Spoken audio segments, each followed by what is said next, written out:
Hi, my name's Mark and I'm going to talk to you about my trip to Tanzania.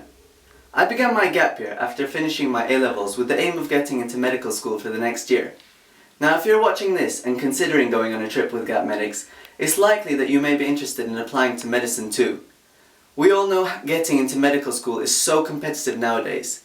So I wanted to not only make myself stand out from other applicants, but also gain experience in a different healthcare environment, having already had experience here back home in the UK. I told Gap Medics exactly what kind of things I wanted to get out of my trip, and they advised me on the best place to go. From the get-go, they were so helpful with helping me plan and organise my trip. They advised me on the best place to get my flights and sent me a pack containing lots of info for my journey. One of the things I loved about Gap Medics is that they sorted out so much stuff like the residence permit and the placement, so that was a bunch of stuff that I didn't have to worry about. My actual journey wasn't as bad as I thought. I took 2 flights connecting in Dubai until I reached Dar es Salaam in Tanzania, where I was greeted by the project manager at the airport. Then followed the bus journey from Dar es Salaam to Iringa, where the Gap Medics house is based. The bus journey was an experience to say the least. If you like African music, then you'll love the bus, or the Sumri as they call it.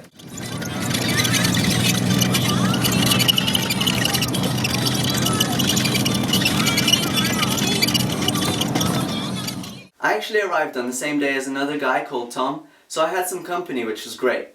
As soon as we arrived at the house, we were greeted with a very warm welcome from all the housemates. It was definitely easy to settle in no time. On our first night, they took us to Gangalonga Rock, which is basically a massive rock you can climb up and get an incredible view of all of Iringa. Watching the sunset, or even the sunrise if you're up early enough for it, on top of Gangalonga is something you must do while you're there. The next day, I went to start my placement in the hospital. With regards to the hospital placement, there are 4 departments you can visit: female ward, pediatrics, obstetrics and gynecology, and surgery. When you plan your trip before you go, you can specify where you want to spend your time, but since I was going for 4 weeks, it made sense to spend a week in each department. If you have never had any hospital experience, or even just some back home, you're in for a shock. I was fortunate to have had some experience back here in the UK, so I could compare, and it was such a stark difference. The most obvious and evident factor is the severe lack of funding and resources. This was reflected in every area of the hospital, from their lack of equipment to shortage of staff. It certainly makes you appreciate what we take for granted back home. Everyone had their own favourite department, but mine was surgery. Because there are fewer restrictions in Tanzania, we were given amazing opportunities to scrub in and assist with operations like C-sections and hernia repairs. I remember standing there holding a uterus in my hands, helping the surgeon suture it back up. It certainly beats standing at the back of an operating theatre just watching, like here in the UK. I also got to observe some pretty amazing cases, like a man who had been bitten by a hippo while fishing. Of course, on the wards, you're bound to see some tropical diseases that are not so common here, such as malaria. Also, with Iringa having such a high percentage of HIV positive cases, you'll be able to appreciate how hard it can be for doctors and nurses to work each day with these extra challenges. Everyone has their own memories from the hospital. Every one of us in the house was touched by one case or another, whether it was the little boy who was severely malnourished, or the young girl fighting for her life with TB, or their mother who had just had a stillbirth. We all have our memories, and if you go, I'm sure you will too. It's hard to explain, but there are some things that can just never be experienced properly unless you go see it for yourself. But on a lighter note, you can't go to Tanzania and not explore the country. My time there gave me an incredible opportunity to see new sights and experience new places. On the first weekend, a group of us in the house decided to organise a safari trip. Mdoi, the project manager in the house, was really helpful with this and planned everything out for us. We were picked up by a 4x4 from the house and driven to Ruaha National Park, about 1.5 hours away.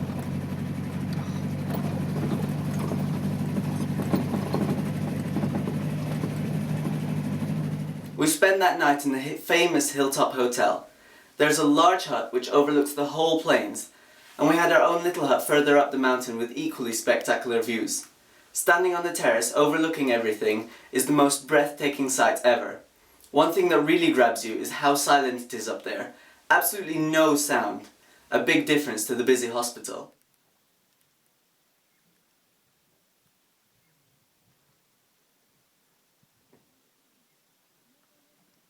After a great 3-course dinner, we went to bed for an early 6 a.m. start the next morning. Alex, our tour guide for the safari, picked us up again in the open-top 4x4 and we set off. We drove around the safari park all day looking at so many amazing animals. We all had our favourites, but the highlight for me were the lions.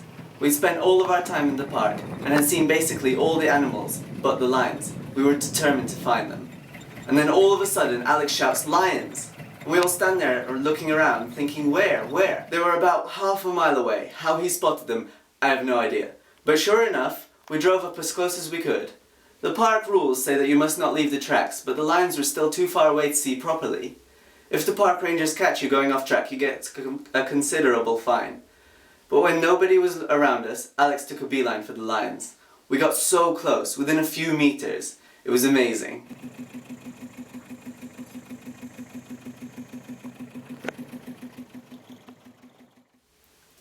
Anyways, after all that excitement, we decided to start heading back home.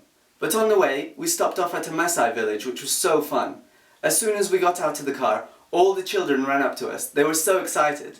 One of the women in the village showed us around their little huts. Very basic, really. All the children loved posing for photos. They took all of our cameras from us and ran around taking pictures of each other. One little girl took my SLR and knew exactly how to use it. A complete natural. She took pictures of all of her friends. It was amazing to see. I've uploaded a couple of videos of our time there at the safari and with the Maasai on my YouTube channel. I'll give you the details of those at the end. The next weekend was a bit more chilled. We stayed in Iringa and this gave us some invaluable time to hone our haggling skills and get all our souvenirs. We learned very quickly never to pay the asking price for anything. One girl, who was quite new at the time, immediately agreed to the asking price for a little giraffe. The lady in the shop actually looked shocked that she agreed. She never made that mistake again. Some of us also decided to go to the local church on Sunday, which was fun.